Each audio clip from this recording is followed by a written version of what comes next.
Welcome to Kommasani presence. నేను మీ రాధిక. ఈరోజు మన కిచెన్లో పిల్లలకి పెద్దలకి లంచ్ బాక్స్లోకి చాలా టేస్టీగా ఉండే పెప్పర్ కార్న్ ఫ్రైడ్ రైస్ని తయారు చేసి చూపించబోతున్నాను. ఈ చలికాలంలో నార్మల్ రైస్ కర్రీస్ కంటే కూడా ఇలా ఫ్రైడ్ రైస్ని కానీ తాలింపు రైస్ని కానీ తినడానికి చాలా ఇష్టపడుతుంటాము.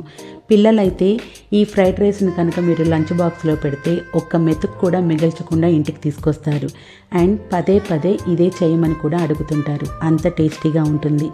ముందు రోజు కావలసినవన్నీ తెచ్చిపెట్టుకుంటే మార్నింగ్ టైము 10 నిమిషాల్లో మీరు ఈ ఫ్రైడ్ రైస్ని ప్రిపేర్ చేసుకోవచ్చు.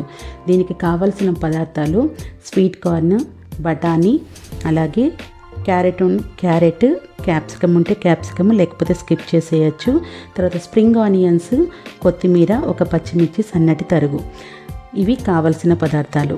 ఇప్పుడు స్టవ్ మీద బాండీని పెట్టుకొని బాండీ హీట్ అయిన తర్వాత 2 టేబుల్ స్పూన్ల ఆయిల్ని వేసుకొని ఆయిల్ హీట్ ఎక్కిన తర్వాత 1 స్పూన్ అల్లం వెల్లుల్లి పేస్ట్ వేసుకొని పచ్చి వాసన పోయే వరకు ఫ్రై చేసుకోవాలి.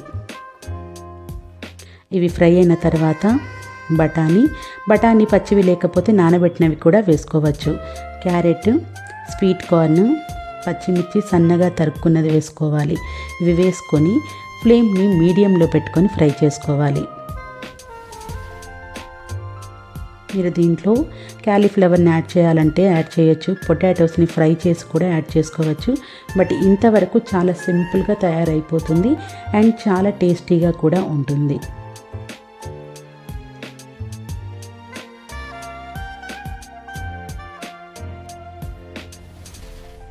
ఇవన్నీ ఫ్రై అవ్వడానికి 2 నుంచి 3 నిమిషాల వరకు టైం పడుతుంది.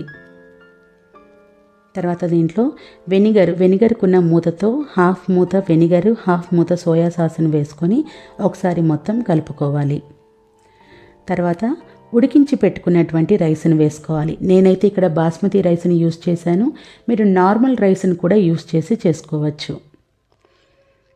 రైస్ని కాస్త పొడిలాడుతూ ఉండేటట్టుగా చేసుకొని ఇవి ఫ్రై అయిన తర్వాత మనం రైస్ని బాండీలోకి యాడ్ చేసుకోవాలి. తర్వాత 1 స్పూన్ నిండుగా పెప్పర్, తగినంత ఉప్పుని వేసుకోవాలి.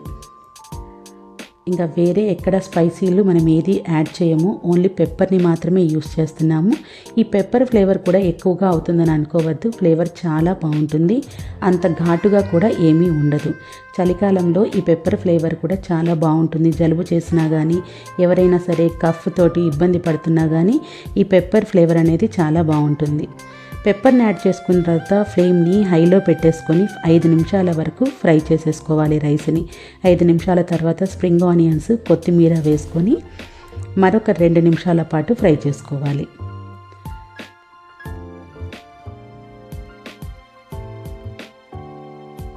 అంతే. తర్వాత స్టవ్ ఆఫ్ చేసేసుకొని కాస్త చల్లారిన తర్వాత లంచ్ బాక్సుల్లోకి పెట్టేసుకుంటే పెప్పర్ కార్న్ ఫ్రైడ్ రైస్ తయారైపోతుంది. దీనికి సైడ్ డిష్గా కూడా ఏమీ అవసరం లేదు. ఉట్టిదే తినడానికి పిల్లలు ఇష్టపడతారు. లేదు అనుకుంటే కాస్త పెరుగు తీసుకొని దాంట్లో ఉప్పు, కారం, కొత్తిమీర వేసేసి లంచ్ బాక్స్ని ప్రిపేర్ చేయండి. చాలా ఈజీగా అయిపోతుంది. చూడటానికి కూడా చాలా ఇష్టంగా తినాలి అనిపించేటట్టుగా కనిపిస్తుంది. తప్పకుండా ప్రిపేర్ చేయండి. మీ పిల్లలు కూడా చాలా ఇష్టంగా తింటారు. Thank you for watching.